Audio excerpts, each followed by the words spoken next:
Hello everybody and welcome to another episode of Music of the Week. This is episode 6, I believe. And so we've only got about 6 albums, sort of fittingly, for this episode. And before I start, I want to say thank you all to everyone who watched the stream last night, just the random gaming stream. Bit of Sunset Overdrive, then a lot of Spiritfarer. And thank you to everyone who has watched the third and final part of the Joan Jett backtracking finale. It was a lot of fun to record and edit and put together, so really glad that season's over. Really looking forward to trying to get the rest of the episodes for the next season out.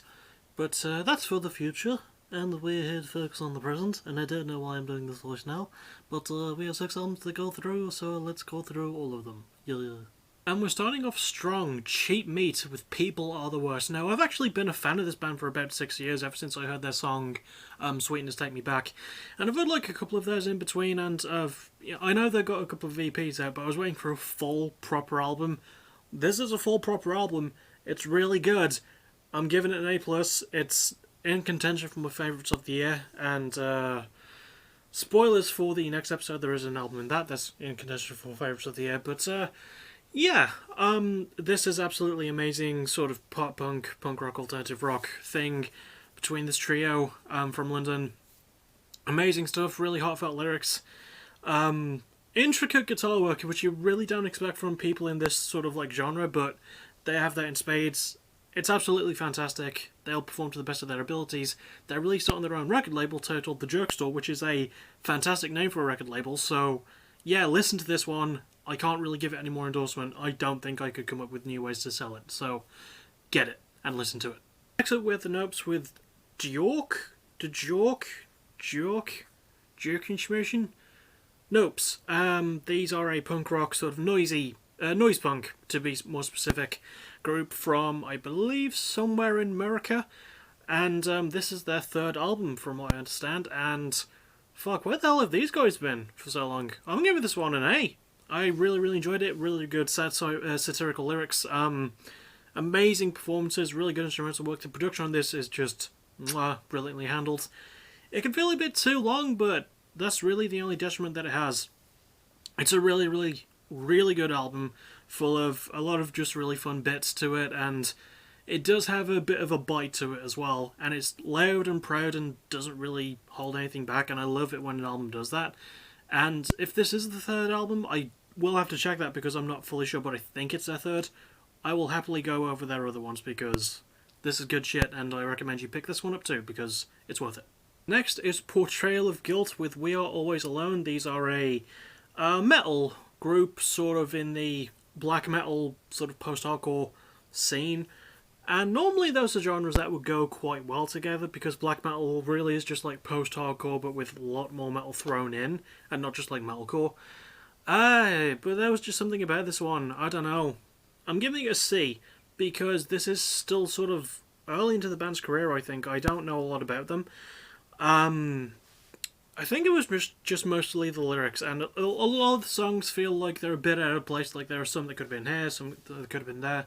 There's only like 9 songs as well, so there isn't a lot to this album, which is another thing it has going against it. It tries to get things done a bit too quickly. The band does perform to the best of their ability, and the instrumental work, credit where it's due, is really good and just hammers in your face, but there's just like my knuckle crack. There's just some bits of it that didn't really fully sit right with me, and it's one thinking. It's one when I think about it, I do sort of enjoy it, but it's not anywhere near my favourites of the year, and it's just a bit average in a lot of places. But yeah, C. If I didn't already say that, I think it's the fairest grade I can give it. It's just there's good bits, there's bad bits. It's a good balance between those two things. So. Next up is the Sonderbombs with Clothbound. The Sonderbombs have only been around for about 5 years. I think this is their 2nd album. Or I could be wrong about that. It could be their 1st, but I think it's their 2nd. And yeah, these are a indie rock, sort of pop-punk leaning group. And female-fronted, and they're really good. I'm giving this one a B+. I really enjoyed it. There was just a lot to it that I quite liked. I wanted it to go a bit harder in places, but once I got used to it being not one of those types of pop-punk albums, I really fell into it, you know? Like, sometimes you just have to enjoy it, even if it's not just always blah in your face, you know? which is not usually what pop punk does anyway, but like the way this was handled though, effortless segue. The way this was handled was really, really done well, and the band have a lot of natural charm to them. I wish the lyrics could have been better because they did seem a bit generic at points. Yeah, but it's structured well, it's put together really well, it's got really good production, and everyone just sounds really good. And this band does have an earnest effort to them, and I have to appreciate that, and I'm looking forward to seeing what they drop next, because I feel like they're a band that's going to learn to elevate this along the way, and I'm really excited to see if they can do that for the next album. So, yeah, that's going to be good. So, be pleased. Next up, we have a band people have heard of. What? Weezer with OK Human. Now, Weezer have gone off the fucking deep end lately because they have like plans to put out like 6 more albums this year or something, and I don't think I can cope with that. Just Rivers, slow down. However, OK Human is actually a really good album. I'm giving it a B. It's nice to... It's more of a Baroque pop album, and it's not usually what they do. And it feels disingenuous to call it Weezer because Rivers Cuomo was the only actual songwriter and performer. But it is good for what it is, surprisingly, you know? It's got really nice elements to its Baroqueness. The sweeping stuff, because there's no actual like rock guitars and there's barely any drums, it's more like violins and cello and things like that. And things like that, not things like that. It's still really enjoyable though, I'm giving it a B, mostly because I think part of it is because of how honest the lyrics feel. Like, this feels like Rivers just sort of had a look at his life over the past few years and was just like, yeah, let's just put out something good for a change. But yeah, this was oddly enjoyable and I was not expecting it to be this good. However, I'm not holding out any hope for them to like really resurge off of this. This album is good, not great. It's still good. I'm worried for the immediate future of them, especially if they're dropping like 700 albums this year. So, and finally for this episode, we have a band that people haven't heard of. What? Werewolves with What a Time to Be Alive. Now, before I actually say the things I'm about to say about this album, they're all good things, trust me.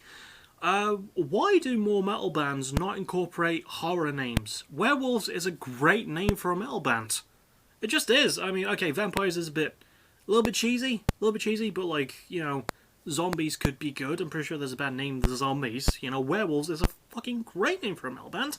And this is a really good album. I'm giving it an A. At first it just seemed a bit like Portrayal of Guilt's album, you know, just endless metal all the time, trying to get its point across but not succeeding. However, Werewolves overcome that by adding an interesting and dark concept. It seems to be a concept album about themes of neglect and abuse, and that's heard not just in the lyrics, which do seem a bit satirical at points, but they're actually really good fuck yous to people who commit those acts, you know, the bad people.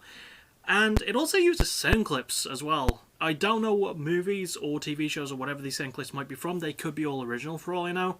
They sound original, especially with the way they're put together. Then again, they could just be from one movie that actually tells a story of abuse really well. It's musically furious, lyrically fantastic. Oh my god, the story on this album. Still not the best concept album I've heard so far. That's going to be safe for the next episode. Y'all are going to love it. However, if you can find the time to listen to What a Time to Be Alive, do it. It's not going to be an easy listen, especially because it's the heavier band and it's heavy subject matter, and the album cover is... I mean, you've seen it by now. It's like, you know, it's violent and there's a bit of boob in it. But still worth listening to, this album is. So do that. Do that now. I mean, watch out the rest of this video because I'm only going to do the outro, but then go to the album. And that will about do it for this episode of Music of the Week. Did you like it? I really, really hope you did. The next thing you'll see for will possibly be Monday Fight the Night review. If there's not one, the next Music of the Week episode. And pretty much throughout the entirety of next week, I'm going to be focusing on putting those playlists together and getting people's requested episodes in for Backtracking Season 6, because I still need those. So, yeah, I'm not really going to try and put out videos next week unless there's just something I have in my mind. I might have a game review down the pipe. I don't really know. But regardless, I'll see you all for... the most likeliest thing will be Tuesday with another PBW versus AVW stream. That's the most likely thing. Or Monday for a Friday night review. So it all really depends on what happens. And yeah, that'll really just about do it for this video. If any of these albums tickle your pickle, give them a go. And I'll see you all next time. And as always, thank you for watching. You're awesome. Have a lovely Valentine's Day. Bye bye.